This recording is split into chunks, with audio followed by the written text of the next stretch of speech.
Alexander Yurjevich Pichushkin nació el 9 de abril de 1974. Su padre era alcohólico y lo abandonó cuando era apenas un niño.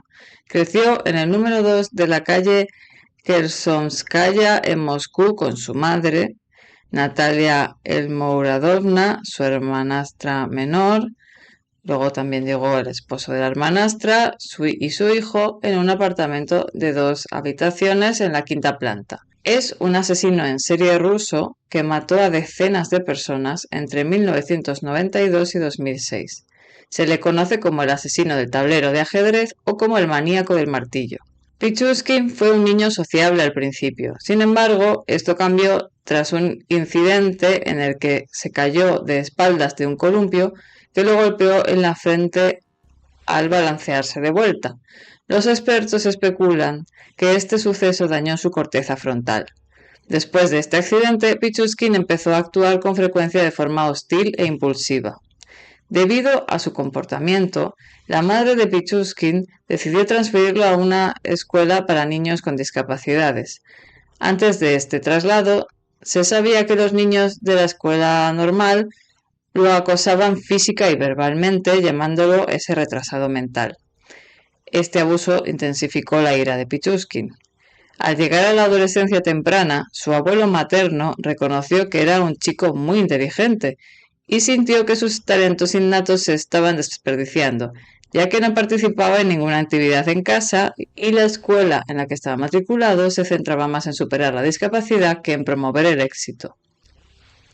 Pichushkin se mudó a casa de su abuelo y lo animó a dedicarse a actividades intelectuales. Su mayor interés era el ajedrez. Le enseñaron a jugar y participó en las partidas de exhibición contra hombres mayores que se jugaban públicamente en el Parque Vitsa.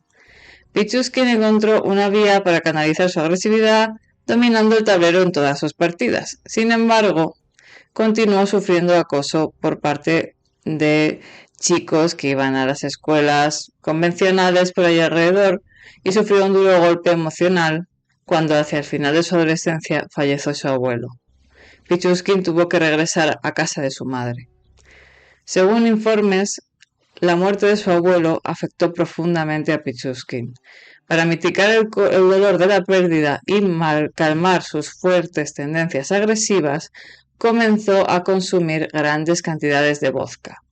Continuó jugando al ajedrez tanto en casa como en el Parque Vitsa. Fue en esa época cuando Pichushkin comenzó a desarrollar una afición más siniestra, que por aquel entonces permanecía desconocida para todos. Siempre que sabía que iba a entrar en contacto con niños, llevaba una cámara de vídeo y procedía a amenazarlos. En una ocasión, que posteriormente se hizo pública, sujetó a un niño pequeño por una pierna boca abajo y le dijo a la cámara: «Ahora estás en mi poder, voy a tirarte por la ventana y caerás 15 metros hasta morir». Luego veía estos vídeos repetidamente para reafirmar su poder. Sin embargo, para 1992 esta práctica se había vuelto insuficiente para satisfacer sus impulsos. Pichushkin ha dicho que su objetivo era matar a 64 personas, el número de casillas en un tablero de ajedrez, pero durante su juicio rectificó esto declarando: «Si no me hubieran pillado, nunca habría parado, nunca. Salvaron la vida de muchas personas». El primer asesinato de Pichushkin ocurrió el 27 de julio de 1992, cuando tenía 18 años. Pichushkin quedó con su compañero de clase, Mikhail Odichuk, en el Parque Vitsa para urdir juntos un plan de asesinato de 64 personas. Sin embargo, al llegar al punto de encuentro, Odichuk cambió de opinión y le dijo que ya no quería seguir adelante. Sintiéndose molesto, Pichushkin lo estranguló y arrojó su cuerpo a la entrada de una alcantarilla del Parque Vitsa, para luego regresar al apartamento de su madre, que se encontraba a poca distancia. El cuerpo nunca fue encontrado. Tras la desaparición de Odichuk, la policía de Moscú abrió una investigación. Según el testimonio de los testigos, fue visto por última vez con Pichushkin, caminando en dirección al parque. Pichushkin fue arrestado en casa de su madre el 30 de julio y llevado a la comisaría de policía de Moscú para ser interrogado. Al ser preguntado sobre su agenda el día de la desaparición de Odichuk, confirmó haberse reunido con él, pero afirmó haberlo dejado ileso en el parque. Al no existir pruebas que lo vincularan con la desaparición, fue puesto en libertad. El 17 de mayo de 2001, Pichuskin se encontraba en el Parque Vitsa jugando al ajedrez con un hombre de 52 años llamado Yevgeny Pronin. Al terminar la partida, Pichuskin invitó a Pronin a dar un paseo, alegando que era el aniversario de la muerte de su perro y que quería visitar la tumba en el Parque Vitsa. Pronin lo acompañó a una zona aislada del Parque Vitsa, donde Pichuskin sacó una botella de vodka y le ofreció algo de beber. Los hombres brindaron por el perro, tras lo cual Pichuskin golpeó a Pronin en la cabeza con la botella. Una vez muerto, arrojó su cuerpo a un pozo cercano. Entre mayo de 2001 y septiembre de 2005, Pichuskin atacó a 36 víctimas. 3 de ellas sobrevivieron a las heridas. Se acercaba a sus víctimas en el Parque Vitsa, la gran mayoría de ellas personas mayores sin hogar, les ofrecía compartir vodka y luego les mataba, normalmente golpeándoles la parte posterior del cráneo con un martillo o con una botella, aunque también se alegaba que empujaba a sus víctimas al canal de aguas residuales para ahogarlas. En ocasiones les empalaba el cráneo con palos o con una botella de vodka vacía. Desde octubre de 2005 hasta su último asesinato en 2006, el modus operandi de Pichuskin cambió. Mataba a sus víctimas con repetidos golpes en la cabeza con un martillo y luego les introducía una botella de vodka en la herida abierta del cráneo. Siempre atacaba por la espalda para sorprender a la víctima y evitar derramar sangre sobre su ropa. 10 de sus víctimas vivían en el mismo complejo de 4 edificios de la calle Kersonkaya que él. En junio de 2006, Pichuskin se ofreció a dar un paseo con su compañera de trabajo de 36 años, Marina Moskalyova. Aunque desconfiaba de él, Moskalyova accedió a ir. Antes de irse, le escribió una nota a su hijo haciéndole saber que estaba con Pichuskin y le dejó su número de teléfono. Él sabía de la nota, pero esto no le persuadió.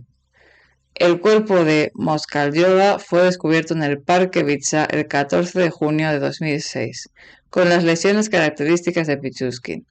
Un billete de metro de Moscú hallado en su posesión llevó a las autoridades a revisar las grabaciones de vigilancia del metro, donde se la grabó pocas horas antes de su muerte, caminando por un andén acompañada de Pichuskin. Una vez detenido, condujo a los agentes de policía a los lugares de muchos de sus crímenes en el Parque Vitsa. Fue grabado recreando sus crímenes con gran detalle, un proceso habitual en la investigación criminal rusa. Pichuskin también reveló que algunos de los asesinatos que cometió no se llevaron a cabo con su método predilecto, martillazos en la nuca, sino arrojando a sus víctimas a las alcantarillas bajo el Parque Vitsa, aunque una de sus víctimas sobrevivió a esta terrible experiencia. Esta víctima fue María Bricheva. En febrero de 2002, Pichuskin la vio llorando tras una discusión con su novio y fingió consolarla. La convenció de que lo acompañara al parque. Mientras caminaban, él le dijo su nombre y dirección, y ella se dio cuenta de que vivía cerca de él. Cuando declaró para ayudar a las autoridades, contó: «Vi un pozo de aguas residuales abierto. Me agarró el pelo y empezó a golpearme la cabeza contra la tapa de hierro del pozo. Cuando me di cuenta de que tenía la cara cubierta de sangre y sentí un dolor terrible, supe que me mataría». Se dejó caer en una caída de 7,5 metros en el pozo de aguas residuales que la arrastraron y sintió que se ahogaba, pero logró sobrevivir.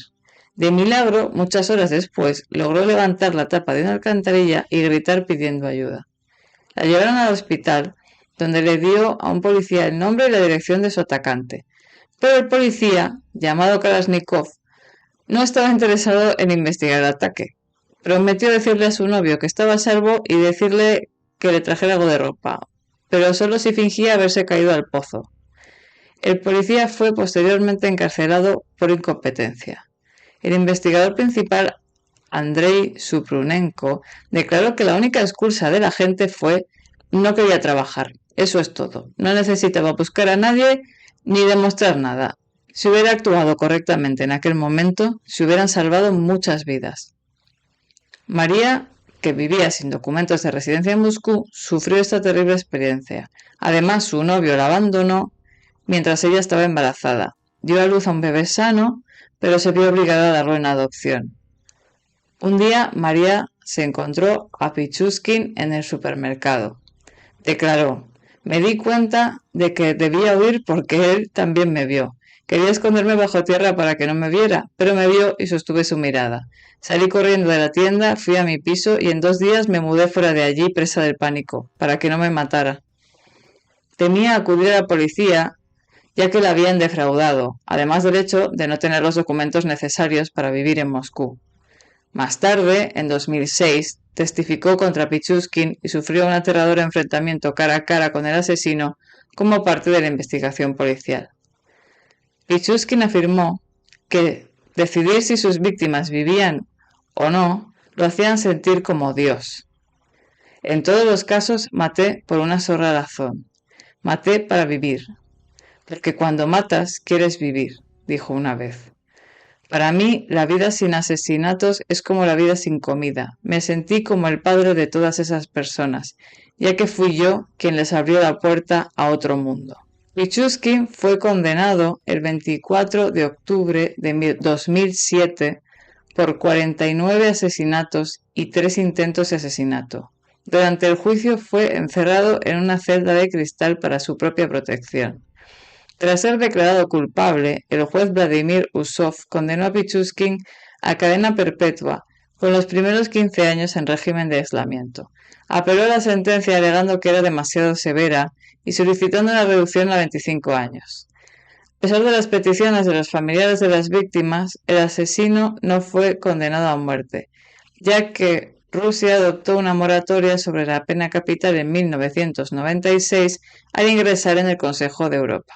Este año, Pichuskin ha expresado su disposición a confesar la comisión de otros 11 asesinatos. Pichuskin pasa sus días en régimen de aislamiento en la colonia penal ártica Búho Polar, donde recibe cartas de amor de numerosas mujeres.